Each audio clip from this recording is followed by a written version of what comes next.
Hey everyone, Grayson the Bard here, and welcome back to day 77 of the Hunt a Day. I'm gonna be completely honest. The second quarter of this challenge really flew by. Tomorrow we are at the halfway point. I don't know what it was about the first fourth of the videos. They seemed like they dragged a lot more than the second part did. I think a lot of it has to do with I'm just really liking Monster Hunter Frontier, and a good chunk of the second half has been Frontier videos, so I'm going to go out on a limb and assume that quarter 3 is going to drag a fair bit, and then the final fourth, leading up to the release of Wilds itself, is going to just fly by. I'm also very happy that I believe I have not been spoiled on anything since the little bit after the release date trailer when I saw that Kutku was coming back. Just wanted to give a little bit of an update on the state of the challenge and all that. Today we are fighting a very cool monster, another origin species monster for an Elder Dragon. We are fighting the Snow Miser to Teostra's Heat Miser, Toa Tesukatora. And I have got to say, I was pleasantly surprised by this guy.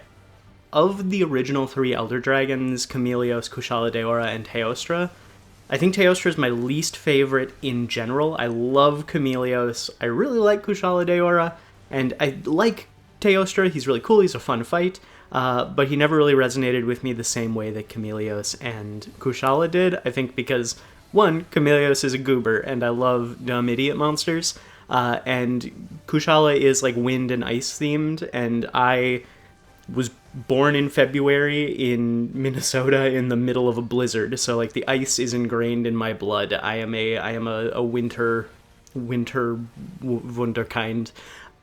But Toa Tesukatora is really cool. It is very much just Ice Teostra, but bigger. His tail is a lot wider. His horns are similar to when I talked about Vol'jang, how his horns were more, like vertical, more like traditional like demon inspiration. I see the same thing with Toa Tesukatora.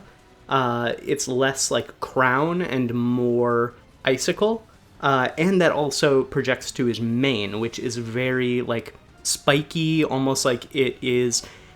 If you've ever been, this is exclusively for people who live in cold climates. If you've ever been walking in like negative degrees winter weather, and your hair, your facial hair, your eyebrows, whatever, starts to like crystallize, that's what it reminds me of, and I really like that look.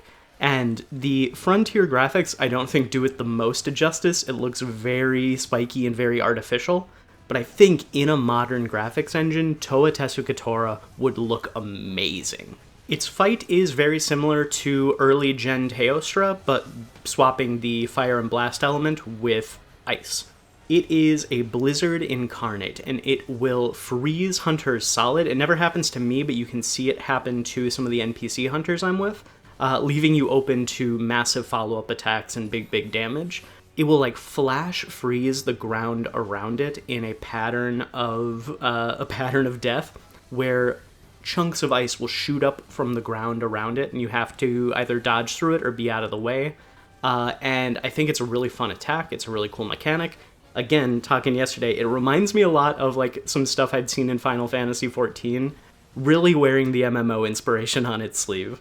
But I think for this game, it really works. If it were brought over to mainline, I think it would need to be adjusted a little bit. It would need to be toned down just a touch in order to bring it more in line with the naturalistic creatures that we've been seeing in mainline Monster Hunter. But I do think it's very possible. Like, of all of the origin species we've talked about so far, I think Toa Tesukatora has the best chance of coming back, just because I can already see this thing in mainline. It's an Elder Dragon, so it can be, more out there, more over the top. It can do wilder stuff. And I think like Toa is grounded in a way that some of the other origin species aren't. Like, I think Toa and Vol'jang are probably the 2 most grounded of the origin species that I've seen so far, and I think Toa is even more so than Vol'jang is. Which leads me to, is Toa Tesukatora going to come back in Wilds? I want it to, and Teostra does not miss a lot of games, so I think, again, because we already have in Wilds, I don't know its name, but the flagship is a monster that the guild previously thought was extinct. I think that still lays the groundwork for Origin Species to make a comeback. And if Teostra is in the game as well, I think Toa Tessakatora would be a shoo-in. So I'm going to give it like a little bit of a higher score. I'm going to say like maybe a 7 or 8, depending on if Teostra's in the game as well, to see Toa Tessakatora again. In terms of returning in a future game, I think it is pretty likely as well, just because of the, pardon the pun, the coolness of it. And I just want to see this guy again, so I'm gonna say like let's give it a 5 or a 6. Let's give it a 6. 6, a little above center. Yeah. All right, that is where I'm gonna wrap up the ramble for today. Tomorrow is the halfway point, and I do have something special planned. I guess special. It's going to be a little bit more of a weapon showcase than it is a monster video. Yesterday, after I recorded the Garuba Deora video, I was like, I just want to get to G rank. So I did, and I have unlocked and equipped my first Tonfa. So tomorrow I am going to fight my first monster with Tonfa. So get excited for that. It's going to be fun. I'm excited to see what these things can do. Thank you all so much for watching. Please stick around until the end of the hunt if you can. Like, comment, and subscribe if you want to. Don't if you don't. And until next time, I'll see you next time.